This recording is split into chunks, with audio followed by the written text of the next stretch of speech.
مولانا عبدالرحمن جامی صاحب یو غټ عاشق رسول تیر شوی دی. دا یو داسې عاشق رسول تیر شوی دی چې د یو کلام ولیکلو، هغه کلام ځان سره کړو او روان شو نبی علیہ السلام روضې خواته به زه دا کلام وایم.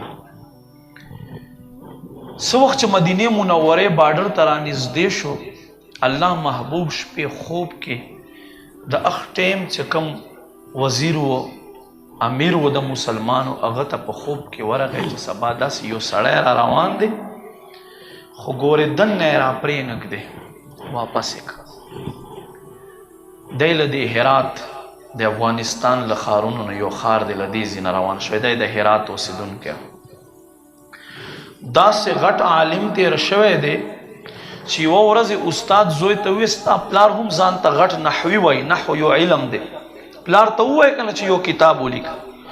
زوی راغی، زوی پلار ته دا خبر وړاندې کړه، د یو داسې کتاب ولیکلو چې د امام عبدالرحمن جامی نه علاوه څوک په دې کتاب پوهېدل نه چې دا یې څه لیکلی دي. چې استاد ته ورړی، استاد یې په دې به څوک پوهېږي، ورته یې لږې آسان کا. بیا په بلې شپې باندې داسې کتاب ولیکلو چې په اخ کتاب باندې علما پوهېدل، خو طلبا د هغې زمانې نه پې پوهېدل. استاد یې ورته ویې بیا ورته یې چې لږې آسان که د کافیې شرح ولیکه بهترین. نو بیا یې په یوه شپه کې داسې کتاب ولیکلو چې هغه کتاب چې دی مونږ 2 کالونو کې پړاو کوو وایو. یو بحث معرب دی، یو یې مبني دی. نو دی چې راغی د نخې ارس نبی علیہ السلام ورته خیلی واپس یې کړو. بل کال ته بیا را روان شو، دې ځلې د بوسو بوج ته ځان دننه کړو.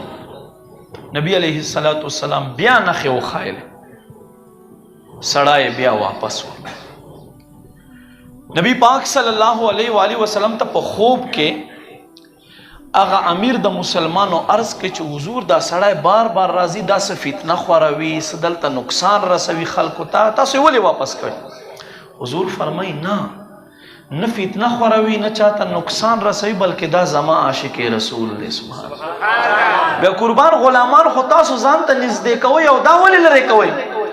وی د یو کلام لیکلی دی او د ویلی دی چې زه به دا حضور روضې خواته ویمه، یو نعت لیکلی دی، دی چې راشي او ما خواته دا نعت وایي نو ما باندې هم لازم دی چې زه دا خپل لاس له روضې نه ور بهر کړم او لاسو سره ملا. نو ځکه یې نه پرېږدو چې خلک فتنې کې پرېنوځي.